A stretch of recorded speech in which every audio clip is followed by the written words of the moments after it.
Hi, today I'm going to be reviewing my Roland Cube Street Edition. Now ever since I first touched upon Roland Street Cube, way back in one of my equipment guides back when I first started doing my tutorials, I've had loads and loads of messages asking me how much it was, where you can get it from, and basically asking if it's any good. So hopefully this video is going to clear up some of those questions. Now first of all, Roland Cube cost me about £180 and I got it from a website called dv247.com. I'll post a link for that down in the description. You can get it in either red or black. I've obviously gone for the red if you're watching this in black and white. And certainly in terms of aesthetics, it's certainly one of the most pleasing looking amplifiers on the market. I'm just going to very briefly show you around the amp and show you some of the inputs and effects that you've got for it.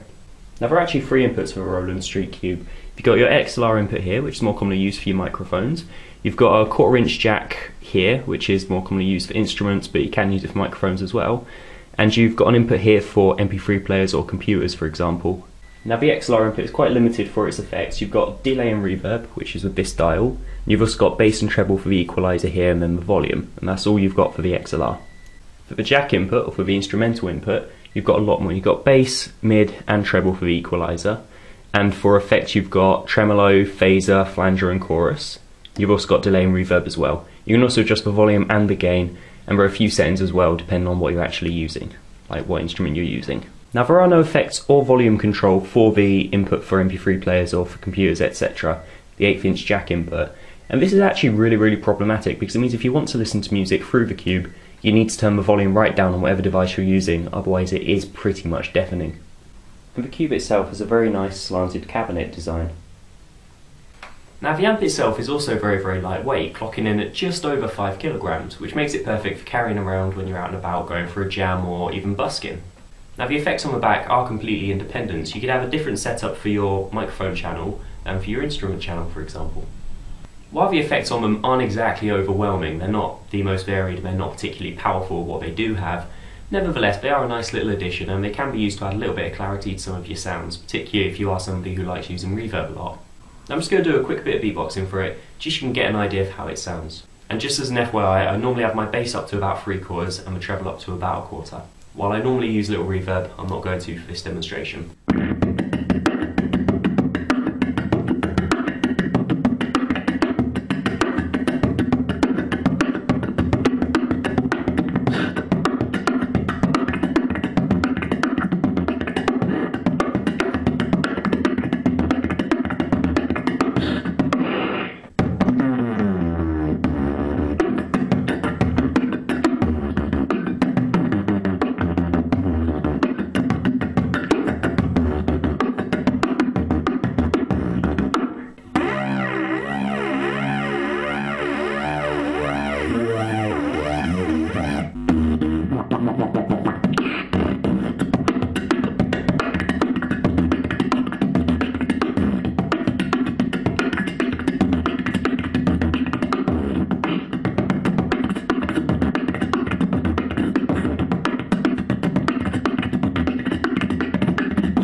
The Cube's most distinguishing feature, and probably one of its main selling points, is the fact that you don't need to run it off of a mains to use it. It can actually be run using 6 AA batteries. And while it does have a tendency to stutter towards the end of a battery life, you should nevertheless expect to get between 6 to 10 hours, depending on how loud you use it. It's also extremely durable, and it's quite happily gone around the country with me, and I haven't had any problems with it at all. The only complaints I could possibly come up with for it is the fact that it isn't the bassiest amp there is. The mains adapter that comes with it as well is actually only about 3 meters long, which isn't very long at all. But all that aside, it is definitely a solid piece of equipment, and I will definitely recommend it to any beatboxers who are looking for a portable amp.